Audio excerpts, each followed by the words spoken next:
तेनालीराम की कहानी। संपत्ति का बंटवारा। एक गांव में एक वृद्ध जमींदार रहता था। उसकी बहुत उम्र हो चली थी। एक बार जब वह बीमार पड़ा तो उसे लगा कि अब उसके जाने का समय आ गया है।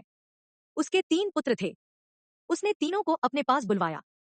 जब तीनों पुत्र वृद्ध व्यक्ति के पास एकत्रित हुए तो वो बोला, पुत्रों, लगता है मेरा जाने का समय आ गया है। मैंने तुम्हें एक बात बताने के लिए अपने पास बुलाया है। जब मैं मर जाऊं तो तुम लोग मेरे पलंग के नीचे की जमीन खोद लेना। वहां तुम तीनों के लिए कुछ है। इतना कहने के बाद वृद्ध व्यक्ति की मृत्यु हो गई।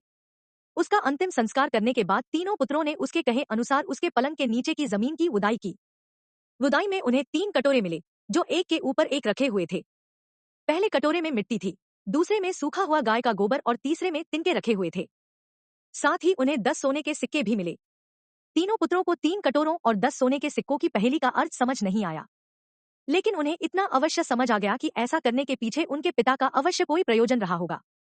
इस पहेली को सुलझाने के लिए तीनों ने तेनालीराम के पास जाने का निश्चय किया।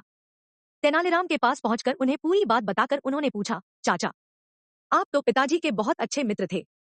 क्या मृत्यु पूर्व पिताजी ने इस बारे में आपसे कोई चर्चा की थी?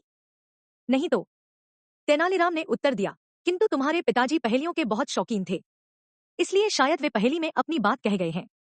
मुझे थोड़ी देर सोचने दो, हो सकता है मैं इस पहेली को बूझ लूं। तीनों लड़के शांति से तेनालीराम के पास बैठ गए और तेनालीराम सोच में डूब गए। कुछ देर बाद तेनालीराम की आंखें खुशी से चमक उठी और वह बोले, मुझे पता चल गया कि इस पहेली का क्या अर्थ है। तो चाचा जी जल्दी से हमें भी उसका अर्थ बता दो।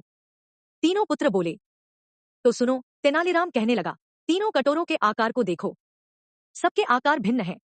इन 3 कटोरों के माध्यम से तुम्हारे पिता ने अपनी संपत्ति का बंटवारा तुम तीनों के मध्य किया है। सबसे बड़ा कटोरा सबसे बड़े पुत्र की मिली संपत्ति को दर्शा रहा है। उसमें मिट्टी भरी है, अर्थात तुम्हारे पिता के सारे खेत सबसे बड़े पुत्र को मिलेंगे। दूसरा कटोरा मंझले पुत्र को मिली संपत्ति को दर्शा रहा है। उनमें गाय का सूखा गोबर है, अर्थात सारे मवेशी मंझले पुत्र को मिलेंगे। तीसरा कटोरा छोटे पुत्र को मिली संपत्ति को दर्शा रहा है, जिसमें तिनके भरे हैं, जो सुनहरे रंग के हैं, अर्थात सारा सोना सबसे छोटे पुत्र के हिस्से आया है। इतना कहकर तेनालीराम चुप हो गया। तब तीनों पुत्र बोले, चाचा जी, एक बात समझ में नहीं आ रही कि पिताजी ये 10 सोने के सिक्के किसके लिए छोड़ गए हैं। ये मेरा मेहताना है।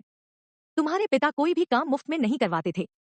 उन्हें मालूम था कि उनकी पहेली की का अर्थ पूछने तुम लोग मेरे पास आओगे, इसलिए मेरा मेहताना छोड़ गए हैं।